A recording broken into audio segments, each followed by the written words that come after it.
Hello viewers, welcome back. I hope so आप सब अच्छे होंगे और आपको वीडियोस काफ़ी हेल्पफुल हो रहा होगा। सो आज का टॉपिक थोड़ा अलग है, that is the difference between the BPO and BPO. Basically this is a part of the class 9 information technology. ठीक है, जहाँ पे आईटी एंड आईटीएस एक चैप्टर है जिसमें टॉपिक आता है बीपीओ एंड बीपीओ।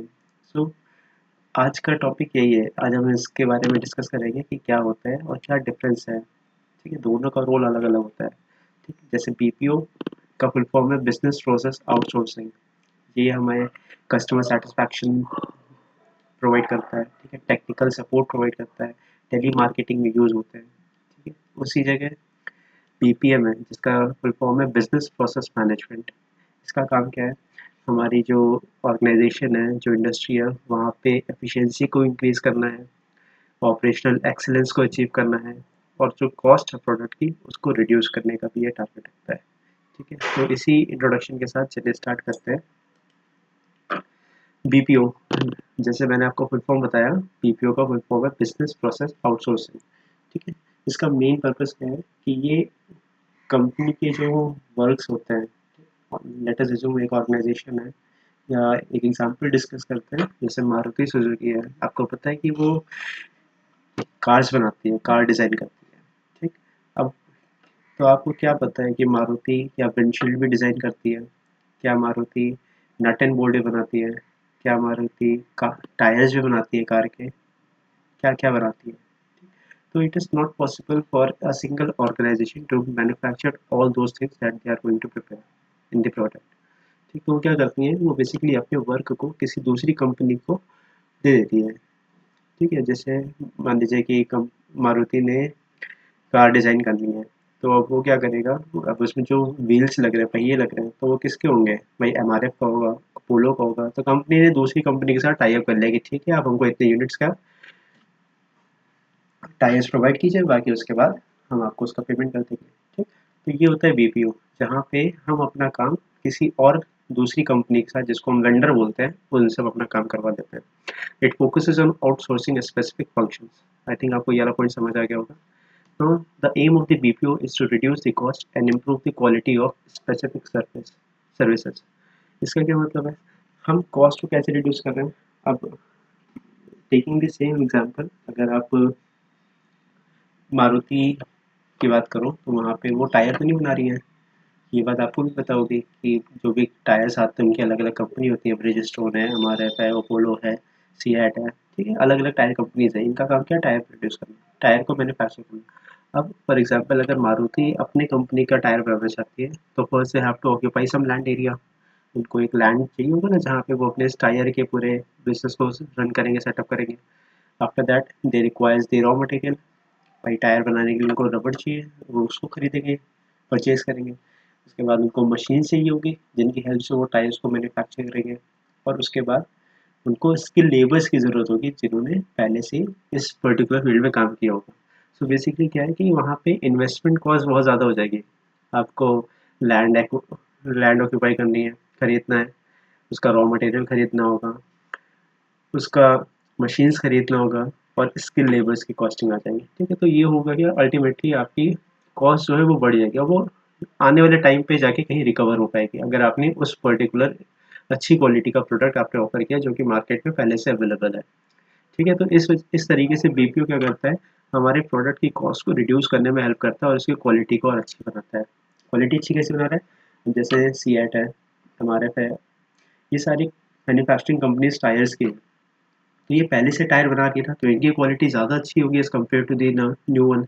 कोई अगर नया इंडस्ट्री सेटअप करता है, तो इट माइट बी कि उसकी जो प्रोडक्ट की क्वालिटी है वो इतनी अच्छी ना हो। इट माइट बी पॉसिबिलिटीज़ है कि कोई नया कंपनी अगर सेटअप कर रहा है तो उसका प्रोडक्ट इतना अच्छा ना हो, लेकिन आने वाले टाइम में अच्छा हो सकता है। That is a different thing.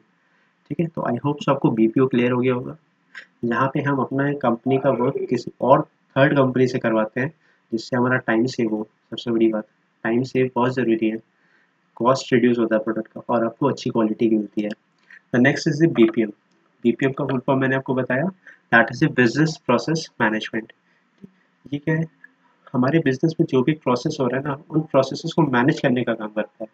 जैसे अगर आप के जानने में कोई ऐसा पर्टिकुलर पर्सन हो जो किसी ऑर्गेनाइजेशन किसी इंडस्ट्री में वर्क किया है, तो उनसे आप पूछोगे तो उनको पता चलेगा कि यहाँ पे कंपनीज कभी भी शट डाउन नहीं होती हैं। जैसे आपका स्कूल है, 8 आवर्स की वर्किंग के बाद क्लोज हो जाता है, ठीक। ऑफिसेज हैं जो 9 to 5 और 10 to 6 चलते हैं, उसके बाद क्लोज हो जाते हैं, लेकिन इंडस्ट्रीज कभी क्लोज नहीं होती हैं। उसमें परमानेंट 24/7 वर्क होता रहता है, कोई संडे कोई कुछ नहीं। वहाँ पे शिफ्ट चलती हैं, 8 आवर्स की एक शिफ्ट, 8 आवर्स में एक बंदा रहेगा, दूसरे अगले 8 घंटे में तीसरा आएगा, ऐसे करके शिफ्ट चलती रहती हैं, ठीक। तो यहाँ पे बीपीएम क्या करता है, ये हमारे ऑर्गेनाइजेशन में जो भी प्रोसेस हो रहा है, ठीक है, उस प्रोसेस को मैनेज करने का काम करता है। प्रोसेस को मैनेज करेगा तो क्या होगा, जो आइडियल टाइम है, जो टाइम आपका वेस्ट हो रहा है, जैसे आप 8 घंटे की ड्यूटी कर रहे हो, आपने 1 घंटा लंच में वेस्ट कर दिया, उसके बाद आप टहलते घूमते इधर उधर कुछ काम करते रहे, तो कहीं ना कहीं आपका टाइम वेस्ट हो रहा है। तो उस टाइम वेस्ट को कैसे ये कम करें, जिससे इनकी प्रोडक्टिविटी इंक्रीज हो जाएगी और कंपनी की एफिशिएंसी इंक्रीज हो जाएगी।